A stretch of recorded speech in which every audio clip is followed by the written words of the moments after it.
খাল খনন কর্মসূচির উদ্বোধনে দিনাজপুর যাচ্ছেন প্রধানমন্ত্রী। বাড়বে ফসলের উৎপাদন, জানালেন মন্ত্রী। কৃষি উন্নয়নে জরুরি রাজনৈতিক সদিচ্ছা। চলছে সংসদে দ্বিতীয় দিনের অধিবেশন। প্রশ্নোত্তর, জনগুরুত্বপূর্ণ বিষয়, রাষ্ট্রপতির ভাষণ, সংস্কার পরিষদ নিয়ে আলোচনার সম্ভাবনা। ভোগান্তি এড়াতে আগেভাগেই ঢাকা ছাড়ছেন অনেকেই। রেশনিং তুলে নেওয়ার পরেও পাম্পে দুর্ভোগের অভিযোগ। এবং যুক্তরাষ্ট্রের ৩ সামরিক ঘাঁটিতে ইরানের হামলা। পাল্টা হামলায় তেহরানে নিহত ১৫। হরমুজ প্রণালী দখলে ট্রাম্পের আহ্বানে সাড়া দেয়নি ফ্রান্স।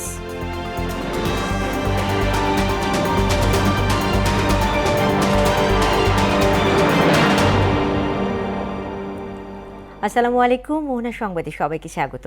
শুনছিলেন শিরোনাম, পুরো সংবাদে আছি আমি তাসমিয়া জেরিন। এবার বিস্তারিত। একযোগে ৫৩ জেলায় খাল খনন কর্মসূচির উদ্বোধন করতে কাল দিনাজপুরের কাহারোলে যাবেন প্রধানমন্ত্রী তারেক রহমান। সেচ ব্যবস্থাপনায় অভাব এবং জলাবদ্ধতা নিরসনে এ কর্মসূচি গুরুত্বপূর্ণ ভূমিকা রাখবে বলে আশা করা হচ্ছে। ইতিমধ্যে সার্বিক প্রস্তুতি দেখতে পানি সম্পদ মন্ত্রী ও প্রতিমন্ত্রী প্রকল্প এলাকা পরিদর্শন করেছেন। সুবল রায়ের প্রতিবেদন, জানাচ্ছেন মাহমুদা আক্তার। শহীদ প্রেসিডেন্ট জিয়াউর রহমানের খাল খনন কর্মসূচির আদলে সারা দেশে ২০,০০০ কিলোমিটার খাল খননের উদ্যোগ নিয়েছে বর্তমান সরকার। তারই অংশ হিসেবে দিনাজপুরের কাহারোলের বলরামপুর ও বীরগঞ্জ উপজেলার ভবানীপুর খাল পুনঃখনন করা হবে। বলরামপুর সাইতারা ১২ কিলোমিটার দীর্ঘ এই খালটি পুনঃখনন ছাড়াও জলাবদ্ধতা নিরসনে একটি সুইচ গেট নির্মাণ করা হবে। এতে সেচ খরচ কমার পাশাপাশি লাভবান হবেন কৃষকরা। এখানে প্রধানমন্ত্রী আসবে, নিজেই রাস্তা এবং নদী খনন কাজ নিজে শুরু করবে। এতে আমরা অনেক ভাগ্যবান মনে করি। আমরা খুব বিপদে আসলো, রাস্তা ভাঙন, নদী বাড়ি ভাঙে যাচ্ছিল। তারেক জিয়া প্রধানমন্ত্রী আসছে আমার এলাকায়, খুব আমরা খুশি। সুইচ গেটটার পাশাপাশি যদি আমাদের ওই পারে যাতায়াতের একটা ভালো রাস্তার ব্যবস্থা করে দেয়, আলহামদুলিল্লাহ আমরা অনেক খুশি। খাল খনন কর্মসূচির গুরুত্ব দিয়ে পানি সম্পদ মন্ত্রী বলেন, এতে ফসল উৎপাদন বৃদ্ধি পাবে এবং দেশবাসী উপকৃত হবে। খালটি পুনঃখননের মধ্য দিয়ে উদ্বোধন করবেন মাননীয় প্রধানমন্ত্রী জনাব তারেক রহমান। আমরা যদি খাল খনন প্রক্রিয়ার মাধ্যমে এই কাজটুকু সমাপ্ত করতে পারি, সমাধান করতে পারি এবং শহীদ রাষ্ট্রপতি জিয়াউর রহমান, দেশনেত্রী বেগম খালেদা জিয়ার অসমাপ্ত কাজ আমরা সমাপ্ত করতে পারি, আমরা দেশবাসী উপকৃত হব। এবং আপনাদেরকে বুঝতে হবে যে দেশে যে ফসল, এই ফসল উৎপাদন দ্বিগুণ হবে, উৎপাদন বৃদ্ধি পাবে। এই জন্য সবার সহযোগিতা বিশেষভাবে প্রয়োজন। এই খালটি খনন করা হলে প্রায় ৬,০০০ বিঘা জমি নতুন করে চাষাবাদের আওতায় আসবে। মাহমুদা আক্তার, মোহনা সংবাদ। দর্শক, এ বিষয়ে আরও জানাতে দিনাজপুর থেকে যুক্ত হচ্ছে সহকর্মী সুবল রায়। সুবল, আগামীকাল তো প্রধানমন্ত্রী খাল খনন কর্মসূচির উদ্বোধনের জন্য দিনাজপুর যাচ্ছেন, তো উদ্বোধনের প্রস্তুতির সবশেষ অবস্থা কি সেটা আমাদেরকে জানাবেন।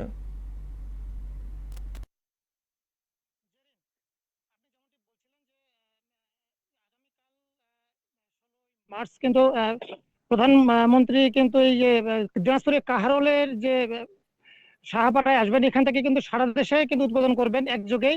তো আমি বিস্তারিত একটু সর্বশেষ যে জানবো, যে আমার সাথে এখন এই মুহূর্তে উপস্থিত আছেন পানি সম্পদ মন্ত্রণালয়ের যে প্রতিমন্ত্রী ফরহাদ হোসেন স্যার আমার সাথে আছেন। আমি একটু সর্বশেষ পরিস্থিতি তার কাছে একটু জানবো।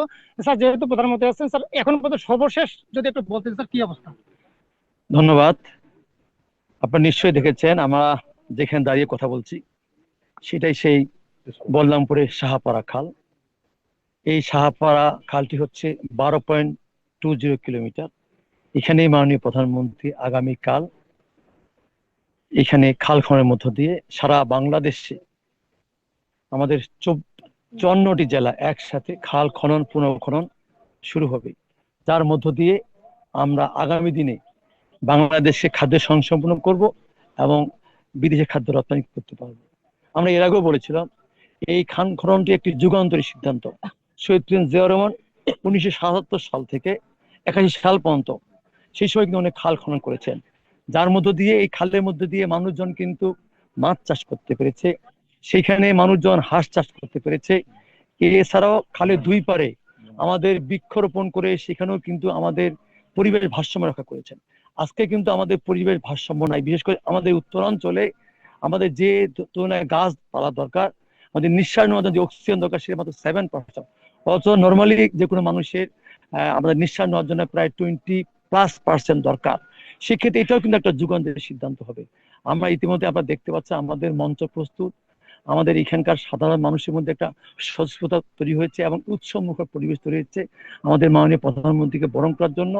এবং উৎসবমুখর পরিবেশে এই খাল খননটি হবে এবং আগামী দিনে এই খাল খননের মধ্য দিয়ে যে প্রায় এই এলাকার যে প্রায় 35,000 মানুষ যে এখানে উপকারী পাবেন এবং আমাদের প্রায় 50 হেক্টর জমি বেশি মানুষ যে এখানে আমাদের সে আওতায় আসবেন, সেটা মানুষের জন্য আশায় বুক বাঁধছেন এবং দীর্ঘদিন ধরে তাদের প্রত্যাশা ছিল এই খালটা খনন হোক, যার মধ্য দিয়ে প্রতি বছরেই বন্যার সময় এখানে মানুষ বন্যা কবলিত হয়। কারণ খালের শেষ মাথায় একটা সুইচ গেট আছে, সেই সুইচ গেট যখন চালু থাকবে বন্যার সময় সুইচ গেটটা থেকে পানি নিষ্কাশন হবে, আবার খরা মৌসুমে সেই সুইচ গেট বন্ধ থাকলে পানি এখানে ধারণ করা হবে।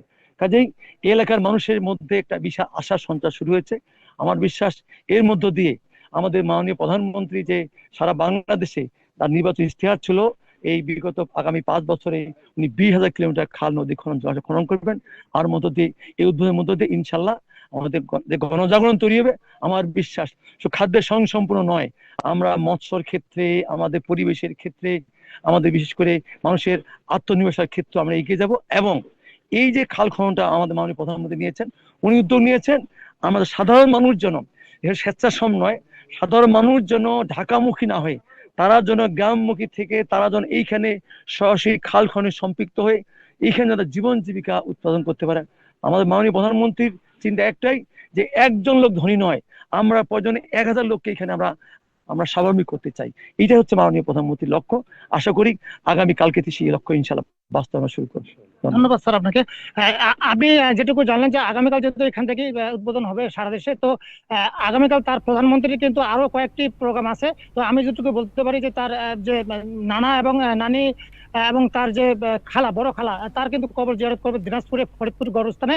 তো সার্বিক পরিবেশ এইটুকুই ছিল। এই ছিল আমার কাছে দিনাজপুর থেকে সর্বশেষ তথ্য। সুবল, আপনাকে ধন্যবাদ। অস্বচ্ছ কৃষি বাজারে ন্যায্য মূল্য না পেয়ে ঋণের চাপ, হতাশায় জর্জরিত কৃষক। অথচ খাদ্য নিরাপত্তা, অর্থনৈতিক স্থিতিশীলতা এবং গ্রামীণ জীবনের মূল ভিত্তি দাঁড়িয়ে আছে কৃষির ওপর। সংকট সমাধানে কৃষি খাতে দীর্ঘমেয়াদী পরিকল্পনা, টেকসই উন্নয়ন এবং কৃষকদের উন্নতির জন্য সঠিক রাজনৈতিক সদিচ্ছা জরুরি বলছেন গবেষকরা। নাদিম মুস্তফার ক্যামেরায় উষা ফেরদৌসের 2 পর্বের প্রতিবেদনে আজ দেখবেন শেষ কিস্তি।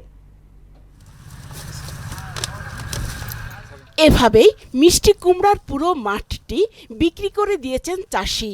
ইজারাদার ঝুড়ি ভরে তা নিয়ে যাচ্ছেন বাজারে বিকোতে। উৎপাদন পর্যায়ে প্রতিটি মিষ্টি কুমড়ার দাম পড়েছে 40 থেকে 50 টাকা। এরপর অন্তত 4 হাত বদল হয়ে ভোক্তা পর্যায়ে তার দাম দাঁড়াবে 2 থেকে 250 টাকায়। সংরক্ষণের সুবিধা না থাকায় ফসল কাটার মৌসুমে সবাই একযোগে তা বাজারে আনেন, ফলে স্বাভাবিকভাবেই তার দাম পড়ে যায়। যুগ যুগ ধরে এভাবেই ন্যায্য মূল্য বঞ্চিত কৃষক। এটার দাম আছে 80 টাকা, এটার দাম আছে 70 টাকা, এটার দাম আছে 30 টাকা, এবার মনে করেন 50 টাকা। পেঁপের দাম যায় 20 থেকে 25 টাকা। আমাকে ঠগাইয়ে তারা নাপ করে। বাংলাদেশের মোট শ্রমশক্তি প্রায় 40%ই কৃষক, অথচ জিডিপিতে কৃষির অবদান মাত্র 13 থেকে 14%। এর অর্থ হলো কৃষকের পরিশ্রমের প্রকৃত আর্থিক মূল্য সমাজে প্রতিফলিত হয় না। এই বৈষম্যই কৃষক জীবনের সবচেয়ে বড় ট্র্যাজেডি। খেত ধরে বিক্রি করি, এটা ব্যাপারীর কাছে বিক্রি করি, এনে ব্যাপারী ঢাকা নিয়ে যায়, কত জায়গায় জায়গায় নিয়ে যায়। বাজার দরটা এখানে মূলত দালাল সম্পন্ন চক্রান্ত হয়, এটা দেখলেই ঠিক হয়ে যাবে। গাড়ি আছে, আবার লেবার আছে, এগুলা টাকা পয়সা দিব। বেশি পরিমাণে মালের দাম, ওইটা তো মালের পারি আসবো। কৃষি শিল্পায়ন ও খাদ্য প্রক্রিয়াজাতের মাধ্যমে কৃষিকে কৃষকের জন্য লাভজনক খাত হিসেবে প্রতিষ্ঠিত করতে হবে বলে মত দিলেন এই কৃষি বিশেষজ্ঞ। কৃষকের মাঠ থেকে যে লাউটা রওনা দিবে ট্রাকে করে, সেটা নির্দ্বিধায় কোনো রকমের চাঁদাবাজি বা কোনো রকমের টোকেন দিয়ে কোনো জায়গায় সরাসরি কারণ বাজারে চলে আসবে, তাহলে দেখবেন একদম দাম কিন্তু নিয়ন্ত্রণের মাঝে চলে আসবে। মাঝে মাঝে অনেক জায়গায় চেঞ্জ করতে হয়, মানে অনেকগুলো মিডলম্যান আছে বলেই আমাদের কিন্তু কৃষকের থেকে ভোক্তার দাম কিন্তু অনেক ভেরিয়েশন হয়ে যাচ্ছে। আমি চাচ্ছি কৃষক লাভবান হোক, আমরা ন্যায্য দামে কিনি। কৃষি পণ্যের ন্যায্য দাম নিশ্চিতে সরকারকে কার্যকর পদক্ষেপ নেওয়ার আহ্বানও জানান তিনি। স্বাধীনতার ৫৪ বছরেও জীবন জীবিকায় বিপর্যস্ত কৃষক, কারণ মাঠ পর্যায়ে তাদের উৎপাদিত পণ্য যেই দামে বিক্রি হয় সেটি ভোক্তা পর্যন্ত পৌঁছাতে অন্তত ৪ গুণ দাম বেড়ে যায়। তাই নতুন সরকারের কাছে তাদের দাবি মাঠ পর্যায়ে পণ্যের দাম নির্ধারণ করে দেয়া অথবা মধ্যস্বত্বভোগীদের দৌরাত্ম্য কমানো। উষা ফেরদৌস, মোহনা সংবাদ, ধামরাই। ত্রয়োদশ জাতীয় সংসদের প্রথম অধিবেশনের দ্বিতীয় দিনের অধিবেশন শুরু হয়েছে। সকাল ১১টায় সংসদের স্পিকার হাফিজউদ্দিন আহমেদের সভাপতিত্বে সংসদ ভবনের এ অধিবেশন শুরু হয়। অধিবেশন চলবে আগামী ৩০ এপ্রিল পর্যন্ত। আজ দিনের কর্মসূচিতে রয়েছে প্রশ্ন জিজ্ঞাসা এবং উত্তর, জরুরি জনগুরুত্ব সম্পন্ন বিষয়ে মনোযোগ আকর্ষণের আওতায় প্রাপ্ত নোটিশসমূহ নিষ্পত্তি, রাষ্ট্রপতির ভাষণ সম্পর্কে ধন্যবাদ প্রস্তাব এবং রাষ্ট্রপতির ভাষণ সম্পর্কে আনিত ধন্যবাদ প্রস্তাব সহ সংবিধান সংস্কার পরিষদ নিয়ে আলোচনার সম্ভাবনা রয়েছে। ঈদ সামনে রেখে ধীরে ধীরে বাড়ছে ঘরমুখী মানুষের যাত্রা। ভোগান্তি এড়াতে ঈদের ৫ দিন আগেই রাজধানী ঢাকা ছাড়ছেন অনেকেই। সকালে কমলাপুর রেল স্টেশনে দেখা যায় অনেকেই আগে ভাগে বাড়ির পথে রওনা দিয়েছেন। যাত্রীরা বলছেন শেষ মুহূর্তের ভিড় আর দুর্ভোগ এড়াতেই তারা আগে বাড়ি ফিরছেন। অন্যদিকে বাসে আজও অনেকটাই স্বস্তিতে বাড়ি ফিরছেন রাজধানীবাসী। সড়ক মহাসড়কে নেই যানজটের চিত্র। দর্শক, এ নিয়ে আরও জানাতে রাজধানীর মহাখালী বাস টার্মিনাল থেকে যুক্ত হচ্ছেন সহকর্মী তরিকুল ইসলাম। তরিকুল, ট্রেনে এবং বাসে বাড়ি ফেরা মানুষের চিত্র কেমন দেখতে পাচ্ছেন আমাদেরকে জানাবেন।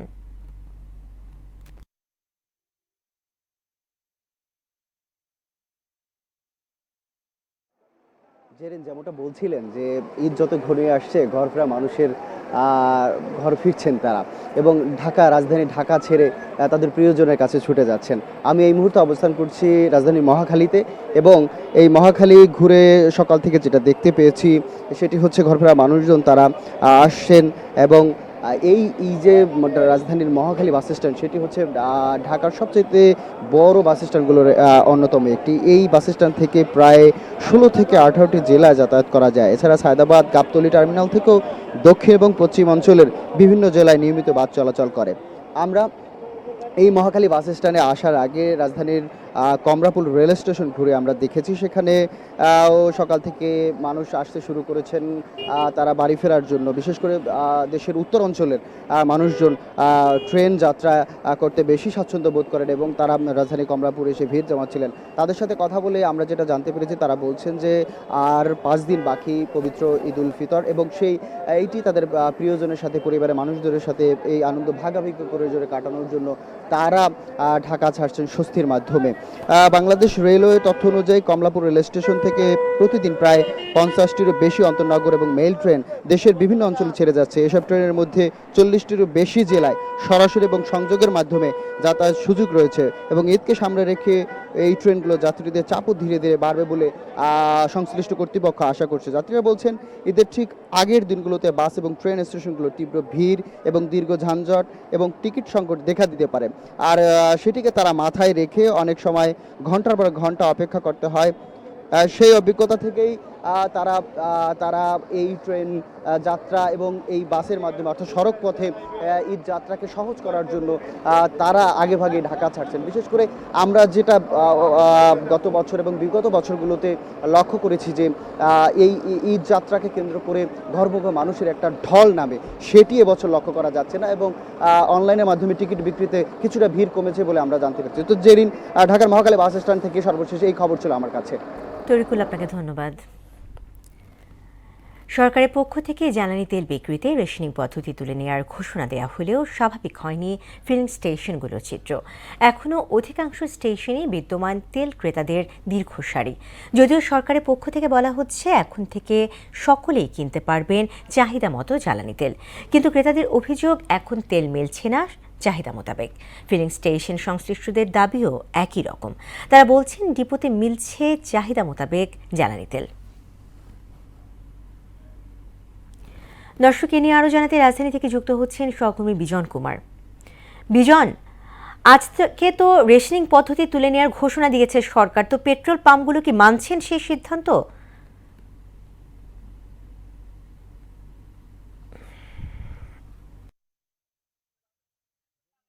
ধন্যবাদ। আমি রয়েছি মহাখালীর একটি বাস, মহাখালীর যে আমতলী এলাকাটি রয়েছে তার পাশেই যে ফিলিং স্টেশন, সেই ফিলিং স্টেশনে রয়েছে।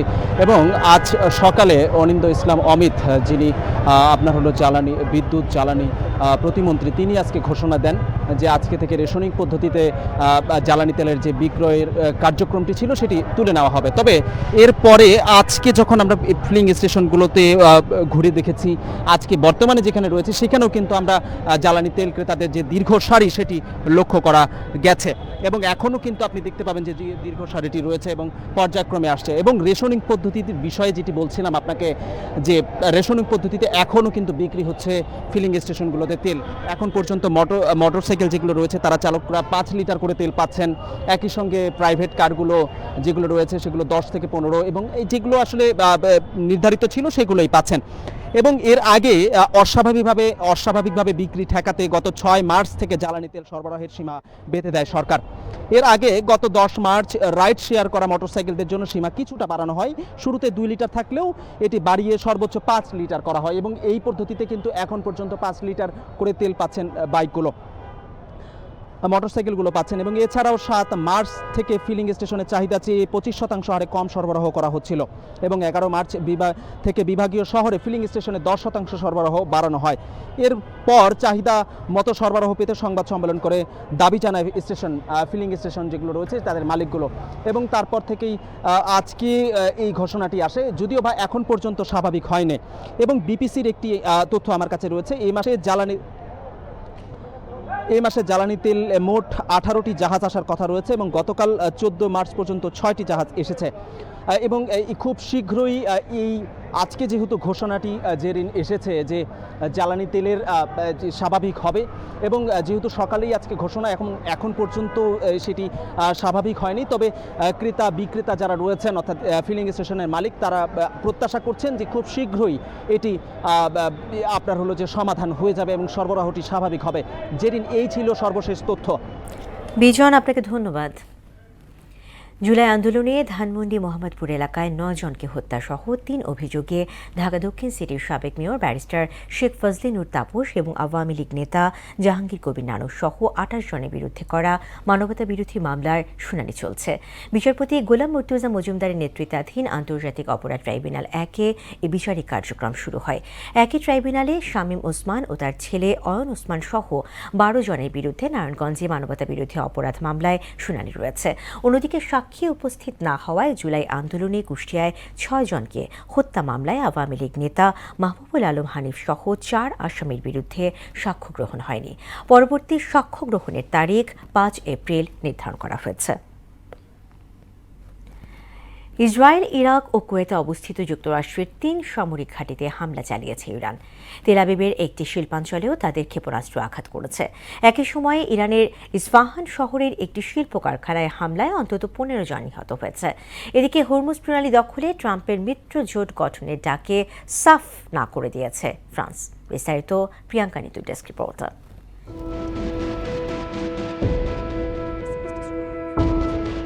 যুদ্ধের 15তম দিনেও আরও বেড়েছে মধ্যপ্রাচ্যে উত্তেজনা। ইরান দাবি করছে ইসরায়েল সহ ইরাক ও কুয়েতে যুক্তরাষ্ট্রের 3টি সামরিক ঘাঁটিতে হামলা চালিয়েছে। ইরানের ইসলামিক রেভলিউশনারি গার্ড কর্পস জানিয়েছে তাদের নিক্ষেপ করা ভারী ক্ষেপণাস্ত্র ইসরায়েলের তেল আবিবের শিল্পাঞ্চলেও আঘাত হেনেছে। এদিকে ইরানের ইস্পাহান শহরের একটি শিল্প কারখানায় ক্ষেপণাস্ত্র হামলায় অন্তত 15 জন নিহত হওয়ার খবর দিয়েছে দেশটির গণমাধ্যম। এ হামলার জন্য যুক্তরাষ্ট্র ও ইসরায়েলকে দায়ী করা হয়েছে। ইরানকে ঘিরে চলমান সংঘাতের মধ্যে দেশটির নতুন সর্বোচ্চ নেতা মোস্তফা খামেনির জীবিত থাকা নিয়েও সন্দেহ প্রকাশ করেছেন ট্রাম্প। একই সাক্ষাৎকারে ট্রাম্প বলেন, ইরান যুদ্ধবিরতি চাইলেও তাদের প্রস্তাবিত শর্ত গ্রহণযোগ্য নয়। তিনি এখনই সমঝোতায় যেতে চান না। এদিকে ইউক্রেনের প্রেসিডেন্ট ভ্লাদিমির জেলেনস্কি বলেছেন, যুক্তরাষ্ট্র ও ইসরায়েলের বিরুদ্ধে হামলায় রাশিয়ার তৈরি শাহেদ ড্রোন ব্যবহার করেছে ইরান। হরমুজ প্রণালীর দখল নিয়ে যুক্তরাষ্ট্র ও ইরানের মধ্যে উত্তেজনা তুঙ্গে উঠেছে। শনিবার ট্রাম্প তার সোশ্যাল মিডিয়া প্ল্যাটফর্ম ট্রুথ সোশ্যালে দাবি করেন, ইরানের অবরোধে ক্ষতিগ্রস্ত দেশগুলো যুক্তরাষ্ট্রের সঙ্গে মিলে হরমুজ প্রণালী উন্মুক্ত ও নিরাপদ রাখতে কাজ করবে। তিনি আশা প্রকাশ করেন, চীন, ফ্রান্স, জাপান, দক্ষিণ কোরিয়া ও যুক্তরাজ্য এই জোটে যোগ দেবে। ট্রাম্পের এই দাবির পরপরই ফ্রান্সের পররাষ্ট্র মন্ত্রণালয় এক বিবৃতিতে মধ্যপ্রাচ্যে নতুন করে যুদ্ধ জাহাজ পাঠানোর খবর পুরোপুরি প্রত্যাখ্যান করেছে। ফ্রান্স স্পষ্টভাবে জানিয়ে দিয়েছে, তারা এই অঞ্চলে নতুন করে কোনো যুদ্ধ জাহাজ মোতায়েন করছে না। যুক্তরাষ্ট্র ও ইসরায়েলের সঙ্গে ইরানের যুদ্ধের ফলে গুরুত্বপূর্ণ জলপথটি কার্যত বন্ধ রয়েছে, যা বিশ্বজুড়ে জ্বালানি ও খাদ্য নিরাপত্তার জন্য বড় হুমকি হয়ে দাঁড়িয়েছে। প্রিয়াঙ্কা নিতু, মোহনা সংবাদ। বাজারে সয়াবিন তেলের দাম না বাড়লেও সংকট রয়েছে। কিছু দোকানে বোতলজাত 1 লিটার ও 2 লিটার তেল মিললেও উধাও 5 লিটারের বোতল। দোকানিরা অভিযোগ করেন, ভোজ্য তেলের সংকটের সুযোগ নিয়ে কোম্পানিগুলো অন্য পণ্য নিতে বাধ্য করছে। এমআর আসাদের প্রতিবেদন। নিত্যপণ্যের চাহিদায় সবসময় শীর্ষে থাকে সয়াবিন তেল। তবে রমজান মাসের পুরো সময়ে বাজারে সংকট ছিল সয়াবিন তেলের। ঈদুল ফিতরের আর সপ্তাহ বাকি, কিন্তু এখনও কাটেনি সংকট। দোকানিরা জানান, কয়েক সপ্তাহ ধরে 5 লিটারের বোতলজাত তেলের নতুন সরবরাহ পাননি তারা। 1 লিটার ও 2 লিটার তেলের সরবরাহ সীমিত। 5 লিটারটা দেয় আপনি 940 টাকা, 950 টাকা করি, 10 টাকা লাভ। 5 লিটারে 10 টাকা লাভ। তো এইভাবে আমি যে লাভ কমুক, তাও মালটা সাপ্লাই দেব, সাপ্লাই বন্ধ করে দিচ্ছে। শুধু 1 লিটার 2 লিটার দিতেছে, কোনো কোম্পানি 5 লিটার দেয় না। 5 লিটার আমাদের কাছে যা আছে আমরা বাইরের থেকে আনা। কোনো কোম্পানি আজকে 15-20 দিন কোনো 5 লিটার তেল দেয় না। আজকে 5 লিটার নাই, আমার কাছে আছে 2 লিটার কয়টা আর 1 লিটার কয়টা কিছু তেল আছে। সংকটের সুযোগ নিয়ে কোম্পানিগুলো বাড়তি পণ্য যুক্ত করছে বলে অভিযোগ করেন দোকানিরা। এতে ক্ষতির মুখে পড়ছেন ক্রেতা বিক্রেতারা। কোম্পানিরা যাও 2-1 কার্টুন ছাড়ে, এটা লাগাবার শর্ত জুড়ে দেয়। মশাইডের নিতে হইব, পলর্চর নিতে হইব, যেগুলো একটু স্লো আইটেম, ওই আইটেমগুলো মানে আমাদেরকে দিতে চায় যে ভাই এই আইটেমগুলো আপনারা নেন। সয়াবিন তেলের বাজার ক্রাইসিস, তেল তো কোনো কোম্পানি দিতেছে না। এখন যেখানে আমরা তেল কোম্পানির কাছে অ্যাভেলেবেল থাকলে এখানে পাইতাম, ওইটা আমরা দেখা গেছে গোডাউন থেকে, মার্কেট থেকে, পাইকারি আড়ত থেকে আনতে হইতেছে। তো আমাদের কোয়েস্টিংটাও বাড়তেছে। আবার যদি কোনো কোম্পানি তেল দেয়, ওটার সাথে আপনার এক্সট্রা কিছু চাপায়া দেয়। প্রত্যেকটা রোজার মাস আর রমজান মাস হইলে কোম্পানির তেল নিয়ে একটা সিন্ডিকেট শুরু করে, এটা একটা ফাইজলামি। ঈদের আগেই ভোজ্য তেলের সংকট কাটাতে ইতিবাচক ভূমিকা নেবে সরকার, এমনটাই প্রত্যাশা সবার। এমআর আসাদ, মোহনা সংবাদ, ঢাকা। ঈদ উপলক্ষে সারা দেশে চলছে শেষ মুহূর্তের কেনাকাটা। ফুটপাত থেকে শপিং মল, সব জায়গায় মানুষের উপচে পড়া ভিড়। এবার দাম নিয়ে মিশ্র প্রতিক্রিয়া জানিয়েছেন ক্রেতারা। কেনাকাটার আরও খবর জানাতে নোয়াখালী থেকে যুক্ত হচ্ছেন সহকর্মী মোহাম্মদ সেলিম। সেলিম, শেষ মুহূর্তে নোয়াখালীর মার্কেটের চিত্রগুলো কেমন দেখতে পাচ্ছেন আমাদেরকে জানাবেন।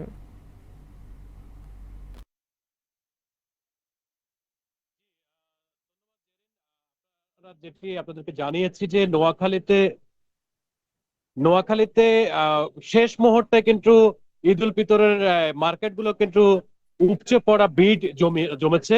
কিন্তু আমরা নোয়াখালীর জেলা শহর সহ বিভিন্ন এলাকা ঘুরে যে মার্কেটগুলোতে যে উপচে পড়া ভিড় দেখেছি, তার মধ্যে কিন্তু বড় বড় যে শপিং মলগুলো রয়েছে, যেমন নোয়াখালী সুপার মার্কেট, নোয়াখালীতে যে প্রথম সারির যে মার্কেটগুলো রয়েছে, সেখানে কাস্টমারদের উপচে পড়া ভিড় থাকলেও কিন্তু মধ্যবিত্ত এবং নিম্ন মধ্যবিত্ত আয়ের যে লোকজন রয়েছে, তাদের কিন্তু ঈদের এই কেনাকাটার একমাত্র পছন্দের জায়গা হচ্ছে নোয়াখালীর যে হকার্স মার্কেট এবং কি যে ফুটপাতের যে দোকানগুলো রয়েছে, সেই দোকানগুলোতে কিন্তু তাদের যে কেনাকাটার একমাত্র নির্ভরশীল জায়গা।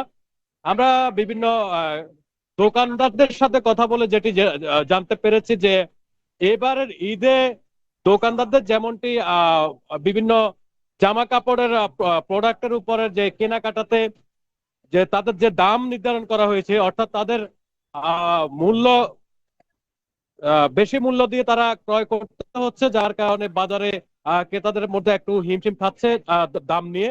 তো নোয়াখালীর জেলা শহর, জেলা উপজেলার বিভিন্ন শপিং মল ঘুরে আমার কাছে এই ছিল সর্বশেষ। জেরিন। সেলিম, আপনাকে ধন্যবাদ। দর্শক, এর সাথে শেষ করছি মোহনা সংবাদ। পরবর্তী সংবাদ বিকেল 5টায়, এর আগে বিকেল 3টায় দেখবেন সংবাদ এক নজরে। এছাড়া মোহনার সবশেষ খবর জানতে ভিজিট করুন www.mohana.tv। সংবাদ দেখতে পারেন আমাদের ফেসবুক পেজ ও ইউটিউবে। এতক্ষণ সঙ্গে থাকার জন্য ধন্যবাদ।